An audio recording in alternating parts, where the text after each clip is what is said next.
নমস্কার বন্ধুরা, কেমন আছো? আশা করি সকলেই ভালো আছো। তোমাদের সকলকে স্বাগত জানাই আমার চ্যানেলে।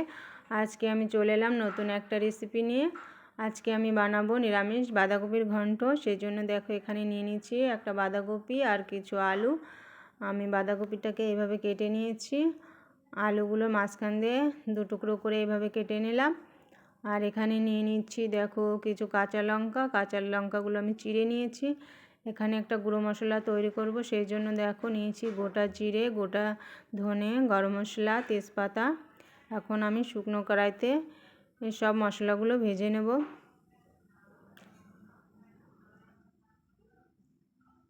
আমার মশলাটা ভাজা হয়ে গেছে, এখন তুলে নিচ্ছি। ওই কড়াইতে আমি দিয়ে দিলাম তেলটা গরম হয়ে গেলে আমি ফোড়নে দিলাম তেজপাতা আর কিছু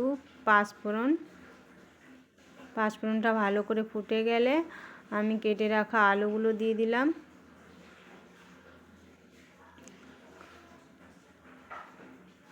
এখন আলুতে আমি সামান্য হলুদ গুঁড়ো আর লবণ দিয়ে আলুগুলো আমি বেশ লাল লাল করে ভেজে নেব। যতক্ষণ না আলুর কালার চেঞ্জ হচ্ছে তত সময় আমি আলুগুলো ভাজতে থাকবো।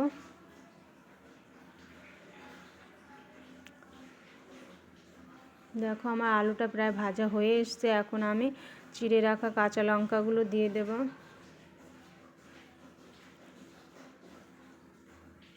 কাঁচা লঙ্কাগুলো দিয়ে আমি একটু নাড়ি চাড়িয়ে আমার গ্রেট করে রাখা একটু আদা দিয়ে দিলাম। আদাটাও ভালো করে নাড়িয়ে চাড়িয়ে এখন আমি কেটে রাখা বাঁধাকপিটা দিয়ে দেব। বাঁধাকপিটা ভালো করে মিক্স করে নেব। এখন আমি দিয়ে দিচ্ছি স্বাদ মতো লবণ, হলুদ গুঁড়ো আর একটু লঙ্কা গুঁড়ো। আপনারা লঙ্কাটা যে যেমন খান ঠিক তেমনই দেবেন। এখন কিছুক্ষণের জন্য ঢাকা দিয়ে রেখেছিলাম। দেখো এখন কিছুক্ষণ পরে ফিরে এলাম। বন্ধুরা, আমি আলুটা একটু বড় সাইজের কেটেছি, তাই একটু সিদ্ধ হতে টাইম লাগবে, সেই জন্য আমি ঢাকা দিয়ে রান্না করছি। আলুটা প্রায় সিদ্ধ হয়ে এসছে। এখন আমি সামান্য একটু জল দিয়ে আরও কিছুক্ষণের জন্য ঢাকা দিয়ে রেখে দেব। বন্ধুরা, ভিডিওটা স্কিপ না করে পুরোটা দেখার অনুরোধ রইল। পুরোটা দেখে তবেই কমেন্টে জানিও কেমন হয়েছে। এই বাঁধাকপির ঘন্টটা আপনারা পুজো বাড়িতে খিচুড়ির সঙ্গে খেতে পারেন। এখন আমি স্বাদটা বাড়ানোর জন্য একটু সামান্য চিনি দিয়ে দিলাম।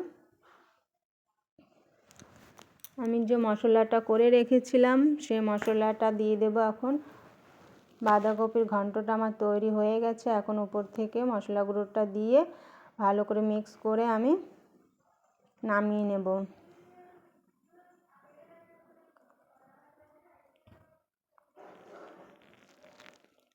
দেখো বন্ধুরা, আমার নিরামিষ বাঁধাকপির ঘন্টটা হয়ে গেছে। কেমন হয়েছে কমেন্টে জানিও। ভালো লাগলে লাইক, শেয়ার, কমেন্ট করো। চ্যানেলে নতুন হলে চ্যানেলটিকে সাবস্ক্রাইব করে দিও। আপনারা বাড়িতে এভাবে ট্রাই করে দেখবেন, খুবই টেস্টি হয় খেতে। সকলে ভালো থেকো, সুস্থ থেকো। আজকের মতো এখানেই শেষ করছি। দেখা হবে নতুন কোনো রেসিপির সঙ্গে। নমস্কার।